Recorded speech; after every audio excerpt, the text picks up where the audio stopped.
안녕하세요. 커피앤톡입니다. 오늘도 와주셔서 감사드리고요. 바로 사연 읽어보겠습니다. 애청자님들 안녕하세요. 우리나라 속담 중에 사람 위에 사람 없고 사람 밑에 사람 없다는 말이 있죠. 사람은 누구나 소중한 존재이며 잘나고 못난 것 없이 모두가 평등한 존재라는 뜻인데요. 이런 말이 있음에도 불구하고 어떤 사람들은 자신이 조금 더 경제적으로 여유가 있고 환경적인 부분이 좋다고 해서 반대 상황에 있는 사람들을 무시하고 힘들게 하기도 하더라고요. 그러나 제가 살면서 비슷한 일을 겪어보니 하나 크게 느낀 게 있어요. 이런 식으로 못된 심성을 가지고 살아가며 타인에게 큰 상처를 남기게 된다면 세상 이치에 따라 언젠가는 똑같이 돌려받게 된다는 거예요. 그렇기 때문에 인간이라면 못된 짓을 하며 사리사욕을 채우는 것보다 본인이 평등한 존재라는 것을 인지하고 타인과 잘 어우러져 양심적으로 살아가는 게 가장 좋은 방법이 아닐까 싶네요. 저는 30대 초반의 여성이고 시어머니가 운영하는 빵 공장에서 근무를 하고 있어요. 제 남편은 빵 공장에서 일하는 건 싫다고 해서 작은 회사에 취직해 근무를 하고 있죠. 저희 두 사람은 중학교 동창으로 오랜 기간 동안 알고 지내다가 성인이 된 후 연애를 시작하게 되었어요. 그리고 연애 2년차가 되던 해에 의도치 않게 아이가 먼저 찾아오게 되면서 바로 결혼을 하게 되었죠. 그러나 시어머니는 저를 정말 싫어하셨어요. 그래서인지 인사를 드리기 위해 찾아갔을 때 가시 박힌 말씀을 자꾸 하셨죠. 나 참 기가 막혀서 말이 안 나온다. 20살 때 공장 들어와서 꾸준하게 일 열심히 하는 직원이라고 좋아하라 했더니 네가 감히 우리 아들을 꼬여내? 그렇게 사장 며느리가 되고 싶었냐? 아니에요, 어머니. 사장 며느리 자리 탐내고 준성이 만난 적 없어요. 아니긴 뭐가 아니야. 준성이가 내 아들인 거 공장 직원 전부 다 아는 사실인데 어쩐지 얘가 몇 년 전부터 자꾸 공장에 드나들더라니. 아유, 엄마, 그런 거 아니야. 얘 돈 보고 남자 만날 사람 아니라고. 20살 때부터 직원으로 봤다면서 아직도 현지를 몰라? 아이고, 이 순진한 것. 내 아들이지만 너무 순진해. 여자가 남자 돈 보고 만나는데 이마에 그런 사람 아니라고 적어놓고 다니냐? 게다가 얘는 할머니 밑에서 자랐고 먹고 살기 힘든 집안인데 터득한 게 남자한테 꼬리치는 것밖에 더 있겠냐고. 배운 게 없으니까 애부터 먼저 가지고 들어오겠다 하는 거야. 엄마, 말이 너무 심하다. 아무리 뭐라고 해도 나 현지랑 무조건 결혼할 거야. 말리지 마세요. 시어머니의 말씀이 점점 심해지자 남편은 그냥 제 손을 붙잡고 시댁에서 나와버렸어요. 사실 남편은 걱정 말라고 무조건 저와 결혼하겠다며 달래주었지만 가시 박힌 말들을 듣고 나오니 결혼 허락받기 힘들겠구나 하는 생각을 하게 되었죠. 그러나 시어머니는 먼저 생긴 손주 때문인지 결국 마지못해 허락을 하셨어요. 그리고 얼마 지나지 않아 공장에서 같이 일하던 사람들도 저희 결혼 소식을 듣게 되었죠. 현지 이제 사장이 며느리 된다면서? 그동안 고생 엄청 하더니 앞으로 인생 펴겠네. 부럽다. 결혼 축하해. 네, 결혼 축하해 주셔서 감사합니다. 사실 겉으로는 크게 티를 내지는 않았지만 공장주 며느리가 된다는 게 그다지 좋지 않았어요. 왜냐하면 시집살이 아닌 시집살이를 당해야 했거든요. 저는 결혼을 하고 신혼여행을 다녀온 이후부터 공장주 며느리라는 이유로 일찍 출근해서 가장 늦게 퇴근을 해야 했어요. 인건비를 아끼겠다며 사람을 한 명 자르고 그 사람의 몫까지 다 저한테 하라고 하셨죠. 게다가 저희 부부가 어린 나이에 결혼을 하다 보니 시어머니는 이를 악용하기 시작했어요. 어느 날 남편과 함께 퇴근을 하고 있었는데 시어머니가 집에 잠시 들렀다가 가라고 하시더군요. 무슨 일인가 싶었지만 무시할 수가 없어서 일단 남편과 함께 시댁에 찾아가게 되었어요. 그런데 시어머니는 저희 부부에게 이상한 말씀을 꺼내셨어요. 너희들 이른 나이에 결혼하기도 했고 이제 곧 애기도 나올 텐데 돈 관리 잘해야 하는 거 알고 있지? 뭐든지 아껴야 잘 사는 거야. 네, 어머니 알고 있어요. 나름대로 생활비 어떻게 쓸지 계획도 세워놨고 너무 걱정하지 않으셔도 될 것 같아요. 너는 벌써부터 돈 쓸 생각만 하니? 네? 그게 무슨... 아휴, 너 말하는 거 보니까 금방 집안 말아먹게 생겼네. 너희들 결혼도 했고 내가 맡아서 관리하고 있던 통장 준성이한테 되돌려주려고 했는데 아직 때가 아닌 것 같다. 예, 너도 앞으로 월급 내가 관리해주마. 네? 그게 무슨 말씀이세요? 월급을 어머니께서 관리하시겠다니요? 너무 기분 나쁘게 생각할 거 없어. 원래 처음에는 이렇게 어른들이 돈 관리해주는 거야. 앞으로 네 월급은 우리 춘성이 통장에 넣어놓고 내가 관리해 줄 테니까 그렇게 알고 있어라. 너는 일주일에 한 번씩 생활비 받아 쓰고 가계부도 써서 검사 맡아. 너무 황당해서 할 말을 잃어버렸어요. 사실 그날은 결혼하고 나서 첫 번째 월급이 들어오는 날이었어요. 그래서 그날 하루 종일 기분이 좋았죠. 그런데 시어머니가 이런 말도 안 되는 얘기를 하시니까 어떻게 해야 할지 모르겠더라고요. 거절을 하자니 결혼 초부터 밉상 며느리로 낙인 찍힐 것 같고 또 따르자니 앞으로의 인생이 피곤해질 것 같았죠. 남편이 옆에서 막아주기를 바랬지만 시어머니 말씀에 고개만 끄덕이고 있었어요. 결국 저는 시어머니 말씀대로 월급은 남편 통장에 들어가게 해놓고 일주일에 한 번씩 생활비를 받았으며 한 달에 한 번씩 가계부 검사를 받게 되었어요. 그렇게 저는 시댁에서 힘이 쭉 빠진 채로 나와 집으로 돌아가게 되었죠. 그리고 남편 앞에서 서운한 마음에 투덜댔어요. 여보, 아까 어머니 좀 막아주지. 앞으로 아기 태어나면 기저귀에 분유까지 돈 들어갈 일이 많은데 불편해서 어떻게 살아? 아유, 엄마도 다 생각이 있겠지. 너무 걱정하지 마. 매주 생활비 받아 쓴다고 해도 설마 손주가 태어났는데 조금 주고 말겠어? 알아서 넉넉하게 해주실 테니까 우리 그냥 엄마 말 따르자. 아무리 그래도 그렇지 가계부까지 작성해서 검사 받으라고 하시는데 앞으로는 돈 조금 쓰는 것도 눈치 보일 거야. 그냥 돈 관리 수업 받는다고 생각하자. 어차피 보험료랑 통신비 같이 고정적으로 들어가는 것들은 엄마가 직접 내주실 거고 우리 먹고 자고 생활하면서 들어가는 돈만 받아 쓰는 건데 무슨 큰 문제 있겠어? 남편은 성인이 된 후로 계속 시어머니에게 월급 통장을 맡기고 살아와서 그런지 전혀 문제가 될 게 없다는 식이었어요. 오히려 본인이 돈 관리를 안 하니까 스트레스 받을 게 없으니 좋다고 하더라고요. 그러나 남편과는 다르게 저는 불만이 정말 많았죠. 안 그래도 시어머니와의 사이가 불편하고 어려운데 생활비를 받아 쓰게 되면 하나하나 간섭을 하실 게 뻔하잖아요. 게다가 시어머니는 저에게 생활비를 받아 쓰라고 하는 것뿐만이 아니라 매주 주말마다 시댁에 와서 살림교육을 받으라고 하셨어요. 말만 살림교육이지 주말에 시댁에 찾아가면 온갖 살림을 제가 다 도맡아 해야 할 것 같은 불길한 느낌이 들었죠. 그러나 저는 시댁에서 가장 힘이 없는 사람이었고 결혼 생활을 유지하기 위해서는 그저 그 말을 따를 수밖에 없었어요. 하지만 일주일에 이틀뿐인 주말조차 마음대로 쉬지 못하게 되니 한숨만 푹푹 나오더군요.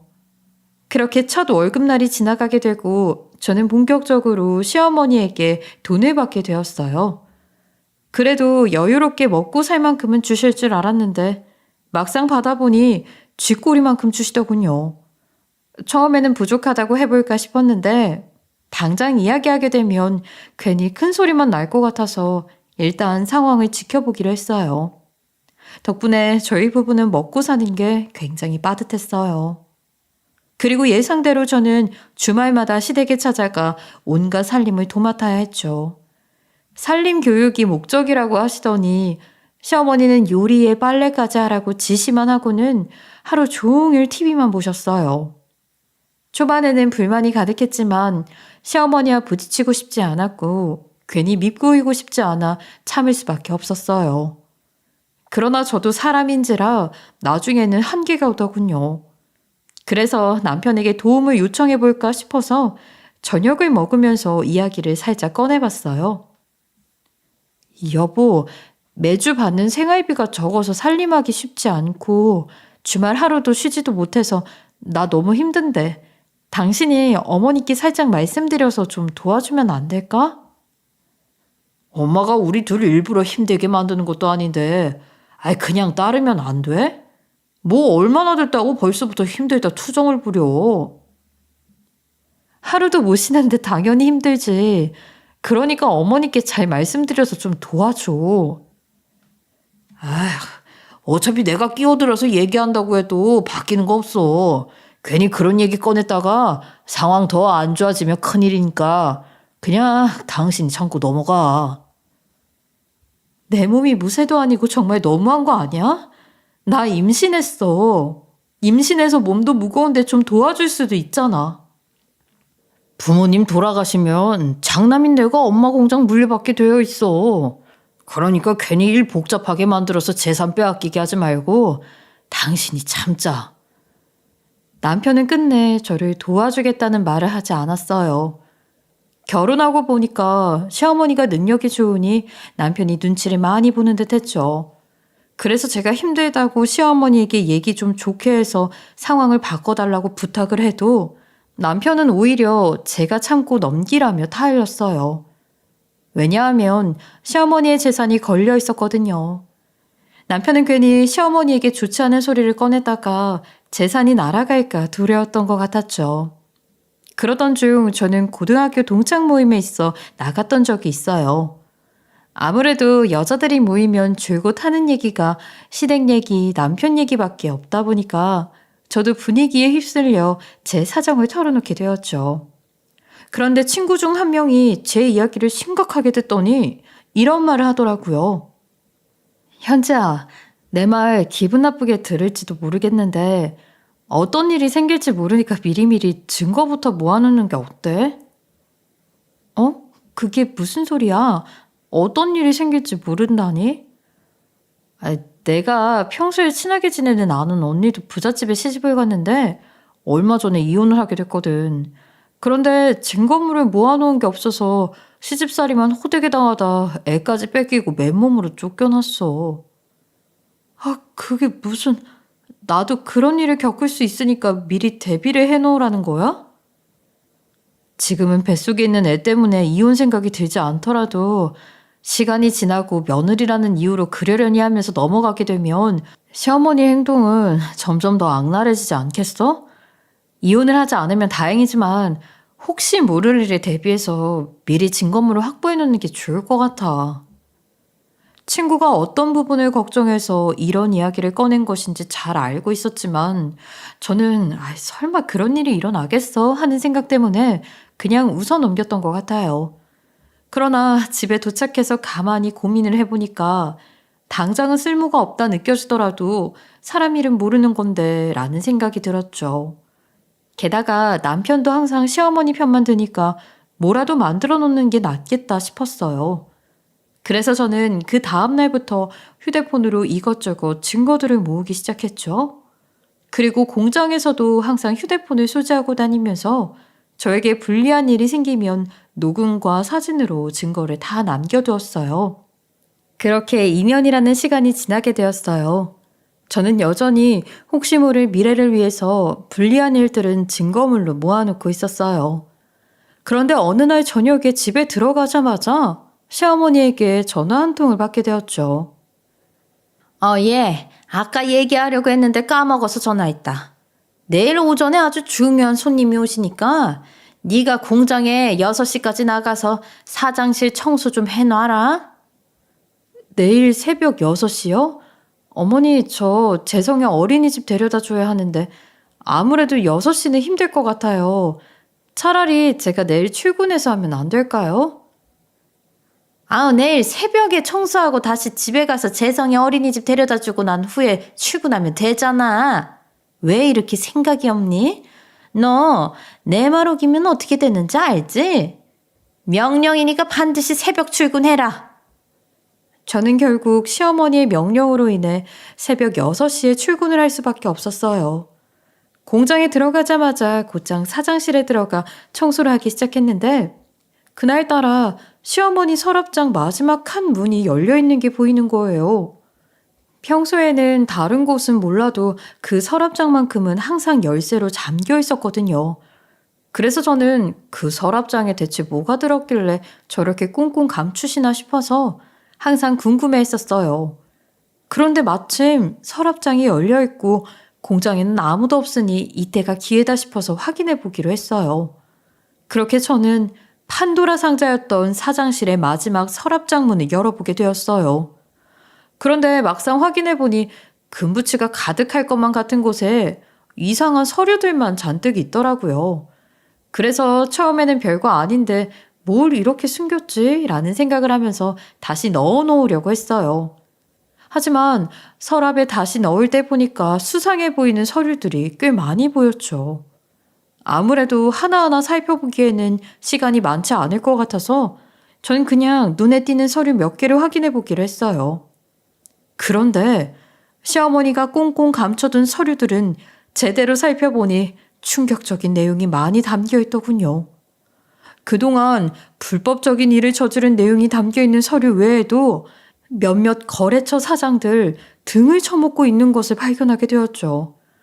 당연히 어떤 분들은 아무리 공장주 며느리라고 해도 단순 노동을 하던 일개 직원이 서류만 보고 그런 내용을 어떻게 알 수 있냐고 생각하실 수도 있을 거예요.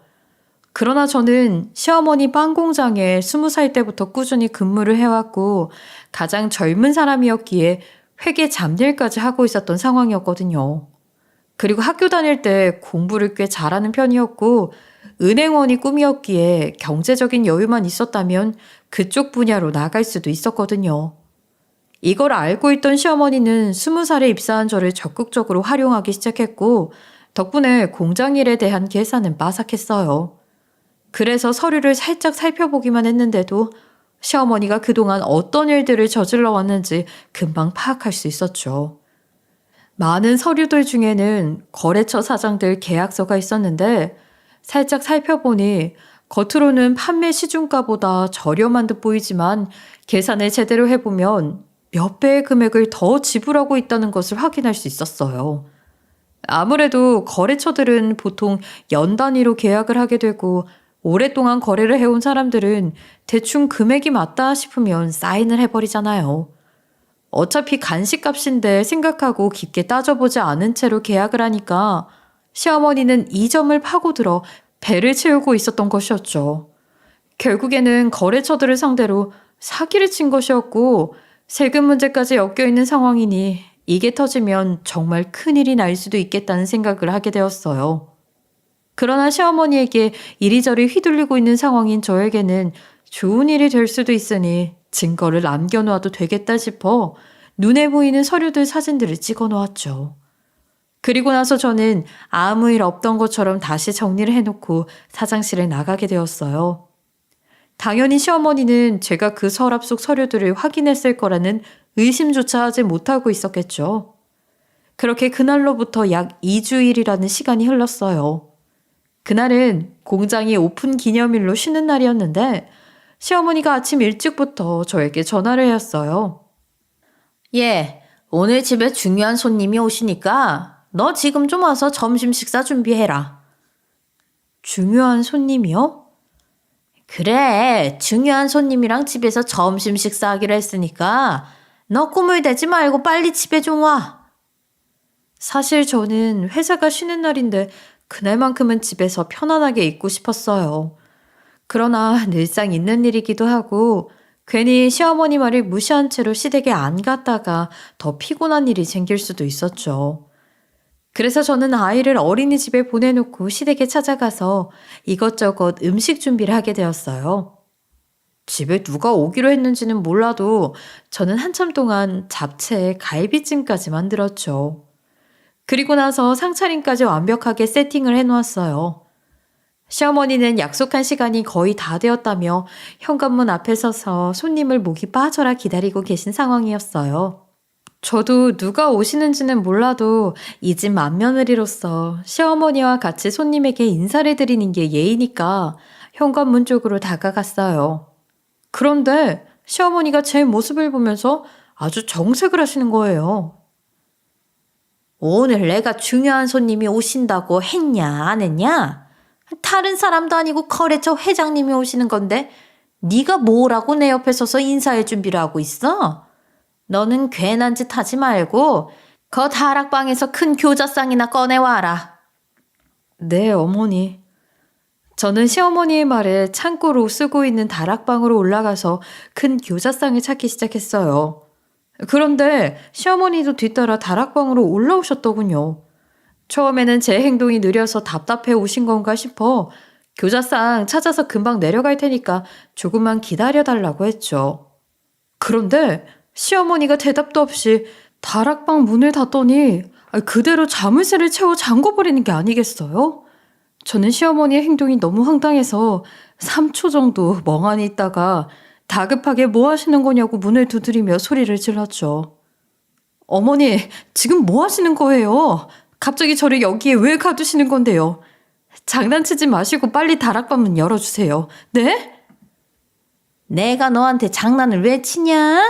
너 같은 애가 우리 집 며느리로 있다는 것을 보여주면 수준이 떨어져 보이니까 가둔 거야. 그러니까 너는 내가 문 열어줄 때까지 잠자코 가만히 있어. 그게 무슨 말씀이세요? 제가 뭘 어쨌다고 이렇게까지 하세요? 이 문 빨리 열어주세요.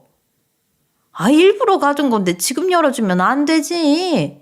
할머니 손에 자란 네가 중요한 거래처 회장님 앞에서 교양 없는 짓이라도 하면 어쩌냐? 원래 가정교육 제대로 못 받은 애들이 중요한 자리에서 크게 실수하는 거야. 괜히나 쪽팔리게 하지 말고 얌전히 찌그러져 있어. 어머니, 진짜 너무하세요. 빨리 이 문 열어주세요. 다시 한번 말하지만 우리 공장에서 가장 중요한 거래처 회장님이라 밉보이면 안 된다니까. 넌 거기서 기어 나오지 말고 있으라고. 기어 나오면 곧바로 초상 치를 줄 알아. 조용히 얌전하게만 있으면 회장님 가시는 대로 바로 문 열어줄게. 시어머니는 빨리 문 좀 열어달라는 저의 말을 싹 무시하고 다락방에서 내려가 버렸어요. 전 그렇게 창고로 쓰는 먼지 가득한 다락방에 갇히게 되었죠. 어이없는 상황에 억울해서 눈물만 흘려내리더군요. 제가 왜 할머니 손에 자랐다는 이유로 무시를 당하고 이런 곳에 갇혀 있어야 하는 곳인지 화도 났어요. 하지만 저는 일단 나가는 게 우선이라고 생각해서 어떻게든 다락방에서 벗어나 보려고 안간힘을 썼어요. 처음에는 자물쇠로 문이 잠겼으니 다락방에 조그맣게 나 있는 창문으로 넘어가 볼까 생각을 해보았는데 아무리 2층 전원주택이라고 해도 다락방이라 3층 높이나 다름없으니 뛰어내리면 큰일이 날 것 같았죠. 게다가 현실적으로 아주 몸집이 작은 여자도 넘어갈 수 있는 수준의 창문이 아니었어요. 결국 다락방에서 나갈 수 있는 방법은 문을 이용하는 것밖에 없었죠. 그래서 저는 다락방 문 앞으로 다가가 힘차게 앞뒤로 흔들었어요. 처음에는 도저히 문이 열릴 기미가 보이지 않더니 몇 번 더 문을 앞뒤로 세게 덜그럭거리니까 무언가 툭 하고 떨어지는 소리가 들린 후 문이 열렸죠. 문 앞에 떨어져 있는 자물쇠를 보니 아마도 낡아서 강한 충격을 주니까 금방 열린 것 같았어요. 낡은 자물쇠가 아니었으면 꼼짝없이 다락방에 갇혀 있을 뻔했는데 다행이다 싶었죠. 처음에는 문이 열리자마자 바로 다락방을 나가려고 했어요. 그런데 집에 손님도 오지 않은 상황인데 무작정 내려가다가 시어머니에게 들키면 제가 탈출 시도도 하지 못하게 아예 문을 꽁꽁 싸맬 수도 있을 것 같았어요. 그래서 저는 바로 나가지 않고 회장이란 사람이 오면 그때 나가야겠다 생각하면서 기다렸죠. 그렇게 약 2시간이 흘렀고 밑에서 시어머니의 호탕한 웃음소리가 들리는 것을 보니까 회장이라는 사람이 집에 와 있는 듯 보였어요. 마침 저는 밥도 못 먹고 시댁에 와서 한참 동안 일만 했던 상황이라 배가 정말 고팠어요. 그래서 이때다 싶어 다락방에서 나가 1층으로 내려가게 되었죠. 어차피 집에는 회장이라는 사람이 와 있고 시어머니에게는 중요한 손님이라고 했으니 저를 보더라도 함부로 대하지는 못할 것 같았거든요. 그래서 일부러 당당하게 내려갔어요. 그런데 1층에 내려가 보니 거래처 회장님이라는 사람이 벌써 돌아가려고 채비를 하고 계시더군요. 당연히 계단에서 사람이 내려오는 소리를 듣고 회장과 시어머니는 제가 있는 쪽을 쳐다봤죠. 아이, 공장에서 일하시던 젊은 직원분이네요. 그런데 직원분이 왜 이 집에 계시는 건가요? 아유, 저 친구가 제 맏며느리입니다, 회장님. 시어머니는 제 모습을 보면서 입모양으로 내려오지 말라니까 라는 말을 하면서 무서운 표정을 지었어요. 그리고는 직원이 왜 집에 있냐는 회장의 질문에 며느리라고 이실직고 했죠. 박 사장님 공장에 며느님이 근무 중이셨군요. 옆에 든든한 지원군이 계셔서 참 좋으시겠어요. 그나저나 며느님이 집에 계신 줄 알았다면 같이 식사하자고 말씀드렸을 텐데요. 저 때문에 괜히 고생만 하신 건 아닌가 싶네요. 아유, 저야 며느리가 공장에서 같이 일을 해주니 든든하죠. 식사를 하면서 회장님과 일 얘기가 나올 수도 있을 것 같아서 방에 잠시 들어가 있으라고 제가 부탁했어요. 아마 집안이 조용해지니 며느리가 회장님이 가신 줄 알고 나왔나 보네요. 그러셨군요. 그럼 저는 이만 돌아가 볼 테니 편하게 쉬세요. 며느님도 다음에 봬요. 그렇게 회장님은 뒤돌아 현관문 밖으로 나가려고 했어요. 그런데 회장님이 밖으로 나가면서 계단 쪽을 지나치려다가 제가 하고 있는 목걸이를 흘금 쳐다보더니 그 자리에 멈춰서는 거예요. 그리고는 이상하게 제 목걸이를 빤히 쳐다보았죠. 저는 갑자기 왜 그러나 싶었어요. 시어머니도 회장님의 갑작스러운 행동에 당황했는지 앞으로 다가가 왜 그러시냐고 묻더라고요. 그러나 회장님은 시어머니의 질문에 답을 하지 않고 제 앞으로 성큼성큼 다가왔죠.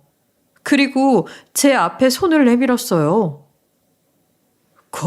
실례인 줄은 알지만 하고 계시는 목걸이를 좀 볼 수 있을까요? 네? 제 목걸이를요? 저는 갑작스러운 일에 의아했지만 일단 목걸이를 빼서 회장님 손에 올려놓았죠. 그랬더니 회장님은 그 목걸이가 닳도록 한참을 살펴보더군요. 그 모습을 보고 시어머니도 이상함을 느꼈나 봐요. 굉장히 불안해하면서 혹시 제가 실수를 한 게 있는 거냐고, 그렇다면 본인이 대신 사과하겠다는 말도 안 되는 이야기를 늘어놓았죠. 그러나 회장님은 대답 없이 저에게 이것저것 질문을 하기 시작했어요. 혹시 이 목걸이 어디서 났어요? 그 목걸이는 저희 친정엄마가 돌아가실 때 유품으로 남겨주신 건데요. 무슨 일 때문에 그러세요? 혹시 어머니 성함이 이장미가 맞나요? 네, 이장미 맞아요. 그런데 어떻게 회장님이 돌아가신 저희 엄마를 아시나요? 참, 이런 우연이 다 있는지 그렇게 보고 싶었는데 저기 놀라지 말고 들어요. 믿기지 않겠지만 아마도 제가 그쪽 아버지인 것 같습니다. 저는 말도 안 되는 이야기의 황당함을 감추지 못했죠. 왜냐하면 할머니께서 항상 친정아버지가 일찍 돌아가셔서 이미 이 세상 사람이 아니라는 말씀을 하셨거든요. 시어머니께서는 예상치 못한 이야기에 많이 놀랐는지 입을 다물지 못하더라고요. 저도 도저히 믿기지가 않아서 회장님에게 따지듯이 물었어요. 그게 대체 무슨 말씀이세요? 저희 할머니께서 친정아버지는 이미 돌아가셨다고 하셨어요. 이 목걸이가 세상에 하나만 있는 것도 아니고 회장님이 분명 착각하신 걸 거예요. 아니요, 확실해요. 할머님이 왜 그렇게 말씀을 하셨는지는 모르겠지만 이 목걸이 장미랑 같이 디자인해서 주문 제작으로 맞춘 거예요. 그리고 저희 둘은 결혼 약속까지 한 사이였고요. 네? 저희 엄마랑 결혼 약속을 하신 사이라고요? 예, 결혼 약속은 했는데 부모님의 반대가 너무 심해서 결국 헤어질 수밖에 없었어요. 그리고 나서 소식이 끊겼다가 친구를 통해서 장미가 세상을 떠났다는 소식을 듣게 되었죠. 엄마가 돌아가셨다는 소식을 들었다면서 장례식에는 왜 안 오셨는데요? 오셨으면 제가 어렴풋이라도 기억을 했을 텐데. 소식을 듣고 당장이라도 장례식장에 달려가려고 했지만 그 일이 있고 제가 찾아가면 괜히 민폐가 될 것 같아 결국 조의금만 사람 손에 들려보냈어요. 그러면서 저에게 딸이 있다는 것을 알게 되었죠. 저희 엄마 돌아가신 지 15년 됐어요. 돈도 많으신 분이 장례식 때 딸이 있다는 것을 알았는데 지금까지 눈앞에 있는데도 못 알아봤다는 게 말이 되나요? 마음 같아서는 바로 딸을 찾아 제가 아빠라는 것을 알리고 싶었죠. 그러나 염치가 너무 없어서 그동안 딸 소식을 알아보지도 못하고 있었어요. 그래서 어디선가 잘 살고 있었겠지 했는데 이렇게 이런 자리에서 우연히 만나게 될 줄은 전혀 몰랐네요. 회장님은 이 말을 끝으로 오열을 하면서 저를 끌어안았어요. 시어머니는 한동안 이리저리 눈치만 살피다가 도저히 안 되겠다 싶었는지 억지로 눈물을 찔끔 흘리는 척을 하면서 축하한다는 이야기를 하더군요. 아이고, 어떻게 이런 식으로 아버지를 찾을 수 있는지. 축하한다, 우리 며느리. 회장님도 꿈에만 그리던 딸을 찾게 되어서 기쁘시겠어요. 핏줄은 서로 당긴다는데, 그 말이 정말 맞나 보네요. 그러게요. 박 사장님 며느님이 제 딸이었을 줄이야. 오늘 딸을 찾게 되려고 이 집에 초대받게 온 게 아닐까 싶네요. 사실 저희 며느리가 그동안 할머니 밑에서 고생을 많이 하며 살았는데 이렇게라도 아버지를 찾게 되는 모습을 보니까 저도 기뻐서 눈물이 다 나오네요. 언제는 수준이 떨어진다면서 다락방에 자물쇠까지 채워 가두더니 이제 와서 태도가 180도 돌변하는 게 정말 어이가 없었어요. 이후 저는 회장님의 권유에 따라서 유전자 검사를 받게 되었어요. 그리고 제가 회장님의 친딸이라는 것을 검사를 통해 확인할 수 있었죠. 죽은 줄로만 알았던 아버지를 찾게 되자 저는 눈물이 계속 흘러내리더군요. 아버지께서도 지금 이 순간이 마치 꿈인 것 같다면서 한참을 껴안고 꺼이꺼이 우셨어요. 아버지를 찾게 된 후 저는 하늘에 계신 엄마가 매일 힘들게 살아가고 있는 제가 너무 안쓰럽고 가여워서 일부러 만날 수 있는 이런 자리를 만들어준 게 아닐까 하는 생각이 들었던 것 같아요. 그렇게 저는 아버지와 껴안고 한참 동안 눈물을 흘리다가 자리를 옮겨 이런저런 이야기를 나누게 되었어요. 그런데 아버지가 갑자기 시어머니 이야기를 꺼내셨죠. 내 딸이 박 사장님 며느리로 있다니 다시 생각해도 정말 놀랍다. 이런 게 인연이라고 하는 건가 봐. 그나저나 공장 오며 가며 우리 딸 많이 마주쳤는데 하루라도 빨리 알아봤으면 좋았을 것을. 매번 두꺼운 점퍼 아니면 위생복을 입고 다니니까 목걸이를 알아볼 새가 없었네. 저는 아버지가 살아계신 줄도 모르고 있었는데요, 뭘. 우리가 이렇게 다시 만나려고 오래 계약을 유지했나 보다. 그래도 박 사장님이 천사처럼 좋으신 분이라서 크게 걱정은 안 되네. 아무래도 아버지는 시어머니에 대해 좋게 생각하고 계신 듯 보였죠.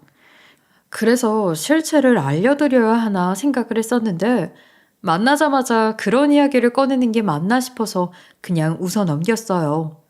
그렇게 저는 아버지와 함께 저녁 식사까지 마친 후 집으로 돌아가게 되었죠. 그런데 시어머니가 저희 집에 와서 남편과 함께 있더군요. 그리고 유전자 검사 결과가 궁금했던 것인지 제 모습이 보이자마자 이것저것 질문을 쏟아냈어요. 현지야, 유전자 검사 그거 어떻게 나왔니?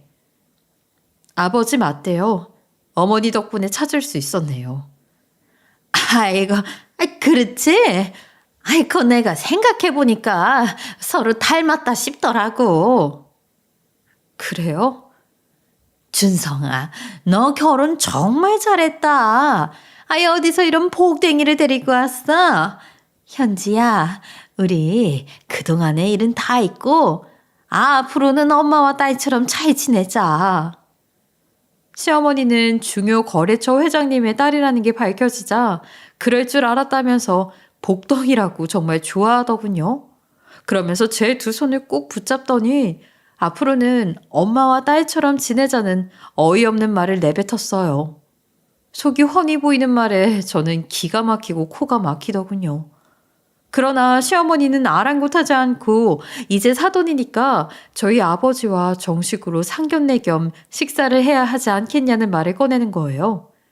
마음 같아서는 당장 내 집에서 나가라고 난리를 치고 싶었지만 생각을 해보니 그때가 시어머니의 실체를 제대로 알릴 수 있는 기회가 아닐까 싶었어요. 그래서 알겠다고 아버지께 말씀을 드리겠다 했어요. 그랬더니 시어머니는 아주 신이 나는지 콧노래까지 흥얼거리며 식당에는 본인이 예약하겠다고 하면서 집을 나가더라고요. 그렇게 일주일이라는 시간이 지나게 되었어요. 예정대로 온 식구들이 시어머니가 예약한 고급 한식당에서 모여 식사를 하게 되었죠. 시어머니와 아버지는 만나자마자 이런저런 이야기를 나누기 시작했어요. 회장님과 사돈이 될 줄은 몰랐는데, 아이, 무슨 영광입니다. 사실, 저희 며느리가 할머니 손에 고생하며 자랐다고 해서, 제가 많이 안쓰러워 했거든요. 그래도 이렇게 아버지를 찾았으니 정말 다행이라고 생각하고 있습니다. 아이, 박 사장님께서 저희 딸을 아껴주시는 것 같아 감사할 따름이죠. 그리고 천사 같은 분이 저희 딸 시어머니라고 하셔서 안심이 되네요. 앞으로 잘 부탁드립니다. 무슨 말만 들으면 시어머니가 그동안 저를 애지중지하면서 지낸 줄 알 거예요. 당사자인 저를 앞에 두고 그런 거짓말을 아무렇지 않게 내뱉는 모습을 보니까 어이가 없었죠. 저는 이쯤 했으면 됐다 싶어서 가지고 있는 증거들을 내놓고 시어머니의 실체를 폭로하기로 했어요. 저 말씀 나누시는 중에 죄송하지만 모두 모여있을 때 보여드릴 게 있어요. 저는 온 식구들 앞에서 시어머니가 그동안 숨겨온 서류들을 상에 올려놓았죠. 처음에는 다들 이게 뭔데 그러냐면서 심각하게 받아들이지 않았어요. 그러나 서류를 자세히 확인한 식구들은 표정이 점점 굳어졌죠. 당연히 아버지도 제가 올려놓은 서류들을 하나씩 확인하시더니 정색을 하셨어요. 그러나 저는 굴하지 않고 시어머니가 저에게 해왔던 행동들을 폭로했죠. 그러면서 이게 다 뭐냐고 묻는 남편에게 이혼 통보까지 했어요. 당신 이게 다 뭐야? 이 서류들 대체 어디서 났어? 내가 어디서 가져왔는지는 알 거 없고 나는 더 이상 이런 비양심적인 집안에서 살고 싶지 않으니까 우리 그냥 이혼하자. 우리 아들은 엄마인 내가 키울 테니까 그렇게 알고 있어. 박 사장님, 이게 다 뭡니까? 지금까지 거래처 사장들 등골 빼먹으면서 호요식하셨습니까? 정말 실망이네요. 그리고 할머니 손에 자랐다는 이유로 감히 제 딸한테 그딴 짓을 해요? 사돈, 제가 어리석었습니다. 한 번만 용서해 주세요. 현지야, 내가 잘못했다. 지금 이 일이 용서할 수 있다고 생각하십니까? 이건 사기예요, 사기. 증거물도 있겠다. 저는 당장 사기 계약으로 고소할 겁니다. 현지야, 이 못된 사람들이랑 있지 말고 애비랑 나가자. 이 모든 사실을 알게 된 후 아버지는 노발대발 난리가 났죠. 당연히 시어머니는 안절부절 못하면서 황급히 다리를 붙들고 잘못했다 빌었어요. 그러나 아버지는 매달려 있는 시어머니를 쳐낸 후 제 손을 붙잡고 밖으로 나가셨죠. 그러나 남편은 저희 부녀 뒤를 쫓아왔어요. 여보, 아무리 그래도 이혼은 너무한 거 아니야? 나는 잘못한 게 없잖아. 잘못한 게 없다고? 박 사장이 내 딸한테 그딴 못된 짓을 하는데 이서방 자네는 뭐 했나? 남편의 역할을 하기는 했나? 아버지의 말에 남편은 꿀먹은 벙어리처럼 말을 제대로 이어가지 못했죠. 그러자 아버지는 그런 못된 사기꾼과 사돈으로 엮여 있을 생각이 조금도 없으니 시어머니와 평생 인연을 끊을 게 아니면 그냥 이혼하라고 단호하게 말씀하셨어요. 결국 남편은 시어머니와 인연을 끊는 쪽을 선택하게 되었죠. 그렇게 다음 날이 된 후 아버지는 시어머니를 고소하게 되었고 계약도 물론 철회했어요. 당연히 큰 고객인데다가 고소까지 당하게 되니까 시어머니의 공장은 곧장 휘청했죠. 시어머니는 공장이 문을 닫을 위기에 처하자 몇 번이나 저를 찾아 빌었어요. 현지야, 잘못했다. 내가 이렇게 무릎 꿇고 빌게. 지금 내가 사기죄로 고소를 당한 걸 알고 다른 거래처들도 소송하겠다고 아주 난리야. 그러니까 나 좀 도와주면 안 될까? 회장님에게 고소 추하 좀 해달라고 해줘. 제가 왜요? 그동안 어머니가 저한테 한 짓만 생각해도 우라가 치밀어 오는데 하다 저희 아버지를 대상으로 사기까지 치셨잖아요. 죄를 지었으면 벌을 받는 게 당연한 거예요. 저는 제 앞에 무릎을 꿇고 울며불며 살려달라고 비는 시어머니를 무시했어요. 당연히 아버지는 계속 고소 절차를 이어갔고 몇 달 후 재판에서 승소를 하게 되었죠. 그리고 이 소식이 전해지자 다른 거래처들도 시어머니를 고소한 듯 보였어요. 그로 인해 모든 고객들은 계약 철회를 하게 되었고 결국 공장 문을 닫을 수밖에 없었죠. 나중에 소식을 들어보니 시어머니는 사기죄에 대한 처벌을 받아야 했고 세금 문제가 엮여 있어서 벌금도 왕창 내야 했으며 피해 보상까지 하게 되었다고 하더군요. 덕분에 시어머니가 가지고 있던 집과 기증품을 모두 팔아서 벌금과 피해 보상 일부를 해결했고 나머지를 해결하기 위해 사채를 쓴 듯 보였어요. 그리고 몇 달이 지난 지금은 반지하방에 살면서 사채 빚을 갚기 위해 식당 아줌마로 일을 하고 있다고 하더군요. 하지만 반대로 저는 아버지의 도움을 받아 회사에 들어가게 되었고 월급을 많이 받으며 편안하게 지내고 있어요. 사실 아버지에게 배다른 여동생이 한 명 있기는 하지만 아버지의 경영 철학 중 하나가 바로 가족 승계는 하지 않는다는 것이었어요. 그래서 저는 배다른 동생과 큰 문제 없이 잘 지내고 있어요. 게다가 배다른 여동생은 성격이 참 좋아서 그런지 저희 아들을 보자마자 사랑에 빠져서 아주 좋은 이모가 되어주고 있답니다. 그리고 남편도 여전히 그날 이후로 시어머니와 인연을 끊은 채 성실하게 회사 잘 다니면서 살고 있죠. 사실 저는 인생에서 아버지를 만나게 될 것이라고는 상상도 못했어요. 하지만 가족의 끈은 때려야 뗄 수 없다고 하잖아요. 너무 신기하게도 이번 일을 겪어보니 만나야 할 인연은 어떻게든 만나게 된다는 것을 확실하게 깨달을 수 있었던 것 같습니다. 저는 아버지를 뒤늦게 만나게 된 만큼 앞으로 사랑한다, 감사한다 표현을 잘하고 효도도 하면서 행복하게 살아가려고요. 애청자님들께서도 이번 기회에 소중한 분들에게 감사한다, 사랑한다 표현해보시면 어떨까요?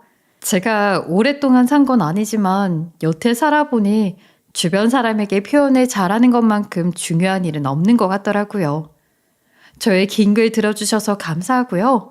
앞으로도 행복하시길 바랄게요. 지금까지 커피앤톡이었습니다. 오늘도 끝까지 함께 해주셔서 감사하고요. 다음 영상으로 또 찾아뵙겠습니다.